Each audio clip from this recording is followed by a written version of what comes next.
بسم اللہ الرحمن الرحیم۔ تمام ناظرین و سامعین کو السلام علیکم ورحمۃ اللہ وبرکاتہ۔ الامینیہ آن لائن اکیڈمی کے تحت ہونے والے پروگرام تفہیم حدیث میں آپ کو خوش آمدید کہتے ہیں، اور ہماری کتاب الرقاق کی احادیث کا بیان چل رہا ہے، جس میں بخاری شریف کی 6441 حدیث پاک پر انشاءاللہ کلام ہوگا۔ اس حدیث پاک سے پہلے امام بخاری نے ایک باب کا ذکر فرمایا، اور اس باب کا نام رکھا کہ یہ مال سرسبز ہے، اور اسی کی مناسبت سے سورہ آل عمران کی ایک آیت کا ذکر فرمایا۔ چنانچہ فرماتے ہیں کہ اللہ تعالیٰ نے فرمایا زینا، کہ مزین کی گئی، للناس لوگوں کے لیے، حب الشہوات خواہشات کی محبت، من النساء یعنی عورتیں، والبنین اور اولاد، والقناطیر المقنطرہ اور ڈھیروں مال، من الذہب والفضۃ سونے اور چاندی میں سے، والخیل المسومۃ اور نشان زدہ گھوڑے، والانعام اور چوپائے، والحرث اور کھیتی باڑی، ذالک یہ سب کچھ، متاع الحیات الدنیا یہ سب کچھ تو دنیا کا مال و متاع ہے، دنیا کا ساز و سامان ہے۔ اس کے بعد امام بخاری نے حضرت عمر رضی اللہ تعالی عنہ کی ایک دعا ذکر فرمائی۔ فرماتے ہیں کہ حضرت عمر رضی اللہ تعالی عنہ نے فرمایا کہ جس چیز سے تو نے ہمیں زینت بخشی ہے اور جو مال تو نے ہمیں عطا فرمایا ہے، اسے حق جگہ پر خرچ کرنے کی توفیق عطا فرما۔ اور اس حدیث پاک کی سند امام بخاری بیان فرماتے ہیں کہ حدثنا علی بن عبداللہ، کہ ہمیں حدیث بیان کی علی ابن عبداللہ نے، حدثنا سفیان، ہمیں حدیث بیان کی سفیان نے، قال فرماتے ہیں سمعت الزہری، کہ زہری کہتے ہیں میں نے زہری کو یہ کہتے ہوئے سنا، اخبرنی عروہ، کہ مجھے خبر دی عروہ نے، وسعید ابن المسیب اور حضرت سعید ابن مسیب نے، ان حکیم ابن حزام، حضرت حکیم بن حزام سے روایت کرتے ہوئے، قال وہ فرماتے ہیں یعنی حضرت حکیم بن حزام فرماتے ہیں،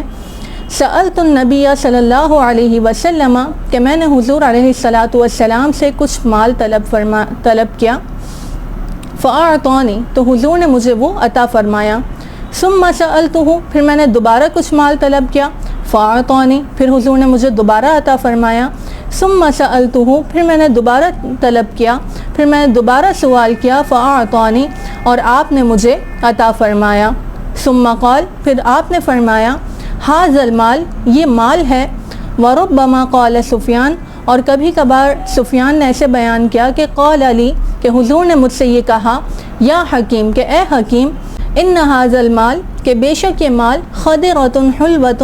سرسبز اور شاداب نظر آتا ہے، فمن اخذہ پس جس نے اسے لیا، بطیب نفس اپنی نفس کی نیک نیتی کے ساتھ، بورک لہ فیہ تو اسے اس مال میں برکت دی جائے گی، ومن اخذہ باشراف نفس اور جس نے اسے اپنے نفس کو جھکا کر لیا، لم یبارک لہ فیہ تو اس کے اس میں برکت نہیں دی جائے گی، وکان کالذی اور وہ اس طرح ہو جائے گا، یاکل جو کھاتا ہے، ولا یشبع لیکن اس کا پیٹ نہیں بھرتا، والید العلیٰ اور اوپر والا ہاتھ، خیر من الید السفلی نیچے والے ہاتھ سے بہت بہتر ہے۔ تو اس حدیث کریمہ میں سب سے پہلے جو چیز بیان کی گئی، جو کہ اس کے باب میں بھی ذکر کی گئی، کہ یہ مال سرسبز اور خوشگوار نظر آتا ہے۔ تو اللہ تبارک و تعالی نے دنیا کی رنگینیوں میں ایک چمک رکھی ہے، دنیا میں ایک اٹریکشن رکھی ہے کہ انسان اس کی طرف مائل ہوتا ہے۔ تو تین طرح کے لوگ ہوتے ہیں، مختلف نیچر کے افراد ہوتے ہیں، تو بنیادی طور پر تین کیٹیگریز بنتی ہیں لوگوں کی۔ کچھ لوگ وہ ہوتے ہیں کہ جو مال کے اس قدر خواہش مند ہوتے ہیں کہ وہ اس کی طلب میں حلال و حرام کی تمیز چھوڑ دیتے ہیں، اور جس بھی طریقے سے ان کے پاس مال آئے انہیں اسی کی تمنا ہوتی ہے۔ تو ایسے لوگوں کو انتہائی مذموم قرار دیا گیا ہے،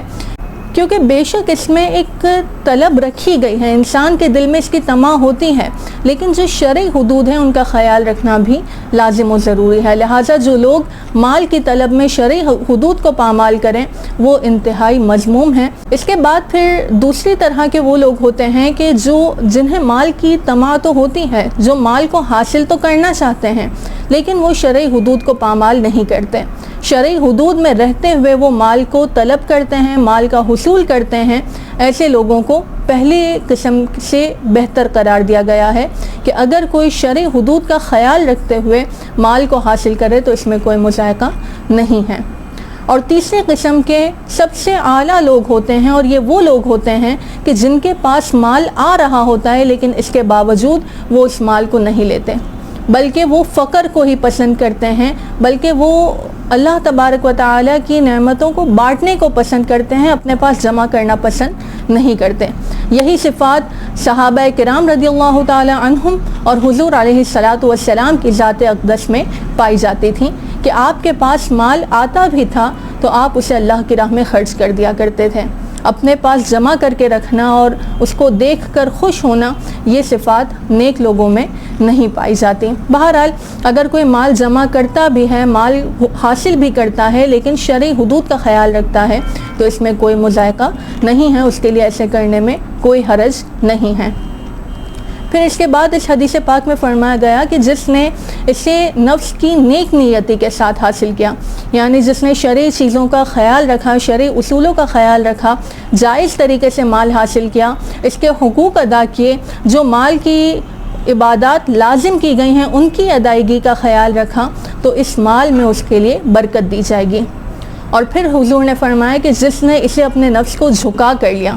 یعنی جب مال کو حاصل کرنا تھا تو اسے بلا وجہ سوال کرنا پڑا، کسی سے مانگنا پڑا، اپنا ہاتھ کسی کے سامنے پھیلانا پڑا، اس طریقے سے اگر مال حاصل کیا جائے تو حضور نے فرمایا کہ اس میں برکت نہیں دی جائے گی، اور یہ ایسے ہی ہے جیسے کوئی شخص کھاتا تو ہے لیکن سیر نہیں ہوتا، اس کا پیٹ نہیں بھرتا۔ تو جو مال ناجائز طریقے سے لیا جائے یا بلا وجہ لوگوں کے سامنے ہاتھ پھیلا کر لیا جائے تو اس مال میں نہ ہی برکت ہوتی ہے اور نہ ہی انسان اس سے سیر ہوتا ہے۔ اور پھر بہت ہی پیارا اصول بیان فرمایا گیا کہ اوپر والا ہاتھ نیچے والے ہاتھ سے بہتر ہے، کیونکہ جو دینے والا ہے اللہ پاک نے اسے اتنی وسعت دی ہے کہ وہ کسی اور کی مدد کرے۔